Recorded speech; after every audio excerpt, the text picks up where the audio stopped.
Hello दोस्तों, part third जो fundamental rights है उसका सबसे इम्पॉर्टेंट आर्टिकल जो लास्ट आर्टिकल भी है, आर्टिकल 35, जो ये कहता है legislation which give effects to certain provision of part third.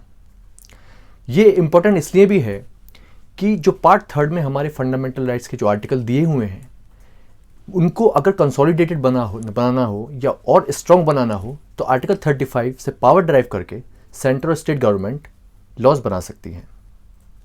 दोस्तों, आर्टिकल 35 का रोल इसलिए भी इम्पॉर्टेंट हो जाता है, जो हमारी सोसाइटी है वो बड़ी डायनामिक है और चेंजिंग नीड्स को देखते हुए सोसाइटी की आर्टिकल 35 का प्रयोग करके स्टेट और सेंट्रल गवर्नमेंट हर पार्ट में जो आर्टिकल्स दिए हुए हैं उनको कंसोलिडेट कर सकती हैं और उनको इम्प्रोवाइज कर सकते हैं। तो दोस्तों, आर्टिकल 35 तो ये था। अब हम एक ऐसे आर्टिकल की बात करने जा रहे हैं जो कॉन्स्टिट्यूशन में लिखा हुआ ही नहीं है, और वो है आर्टिकल 35A। असल में आर्टिकल 35A एक अपेंडिक्स से जोड़ा गया, जो प्रेसिडेंशियल ऑर्डर था 1954 का, डॉक्टर राजेंद्र प्रसाद का, उसके थ्रू जोड़ा गया। और 35A एक ऐसी कहानी बयां करता है जिससे आपको ये आसानी होगी कनेक्ट करने में कि जो आर्टिकल 370 और 35A के बीच का रिलेशन है वो किस तरह से डेवलप हुआ। एक छोटी सी स्टोरी समझ लेते हैं और उससे कनेक्ट करते हैं आगे कि हुआ क्या था।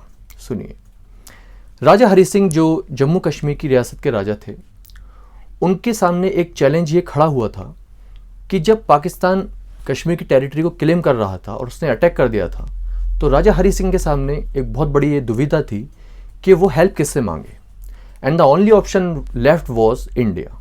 तो राजा हरि सिंह ने इंडिया से हेल्प मांगी और कहा कि आप हमें बचाइए, क्योंकि जो पाकिस्तान की आर्मी है वो एक्सीड कर चुकी है, क्रॉस कर चुकी है लिमिट्स, और ऐसे एरिया तक पहुंच चुकी है जहां पे पाकिस्तान के जो सिविलियंस है वो वल्नरेबल हो जाते हैं। तो पंडित जवाहरलाल नेहरू और सरदार पटेल जो थे हमारे लीडर्स, उन्होंने कंडीशन रखी, अगर आपको हेल्प चाहिए, हमारी आर्मी की हेल्प चाहिए, हम पाकिस्तान की आर्मी को खदेड़ सकते हैं, बट आपको हमारे साथ इंस्ट्रूमेंट ऑफ एक्सेशन साइन करना पड़ेगा। राजा हरि सिंह ने बहुत सोच विचार किया और वो इस कंक्लूजन पे पहुंचे कि हाँ, इंस्ट्रूमेंट ऑफ एक्सेशन साइन कर लेते हैं और इंडिया से हेल्प लेनी स्टार्ट करते हैं, जिससे वो अपने सिविलियंस को प्रोटेक्ट कर पाएँ।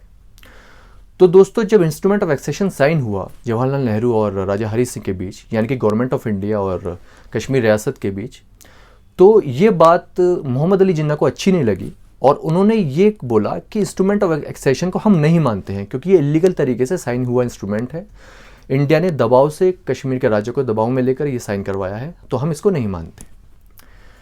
तो ये हुआ दोस्तों, पंडित जवाहरलाल नेहरू इस बात से उन्होंने ये रिएक्ट किया, वो यूनाइटेड नेशंस चले गए और यूनाइटेड नेशंस में जाकर पिटीशन डाली और उनसे ये रिलीफ मांगा कि इंस्ट्रूमेंट ऑफ एक्सेशन को एक एनफोर्सेबल डॉक्यूमेंट की तरह लिया जाए।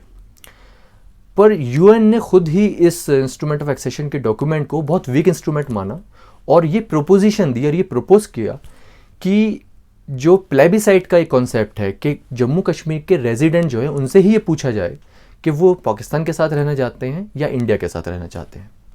तो ये प्लेबिसाइट प्रपोज किया यूनाइटेड नेशंस ने। पर हुआ क्या, ये प्लेबिसाइट पॉसिबल नहीं हो पाया। वो इसलिए भी पॉसिबल नहीं हो पाया क्योंकि जो हमारी पाकिस्तान की आर्मी थी और इंडिया की आर्मी थी वो अपने अपने एक पॉइंट पे लगी हुई थी लड़ने के लिए, और यूएन ने जब प्रपोजिशन दी थी और ये कंडीशन रखी थी कि तभी ये प्लेबिसाइड होगा जब ये दोनों आर्मीज़ पीछे हट जाएंगी और अपने आप को कश्मीर के अंदर दाखिल नहीं करेंगे। तो इस कंडीशन को ना इंडिया ने कंप्लाई किया ना पाकिस्तान ने कंप्लाई किया और प्लेबिसाइड पॉसिबल नहीं हो पाया। तो दोस्तों, हमारी ये वीडियो आगे पार्ट सेकंड में हम कनेक्ट करेंगे और जानेंगे कि ये स्टोरी आगे डेवलप कैसे हुई and what was the relation between 35A and article 370, इस स्टोरी को बेस रखते हुए। तो दोस्तों, इस वीडियो को देखने के लिए बहुत बहुत धन्यवाद। इस वीडियो को लाइक, शेयर एंड सब्सक्राइब करना ना भूलें। Thank you.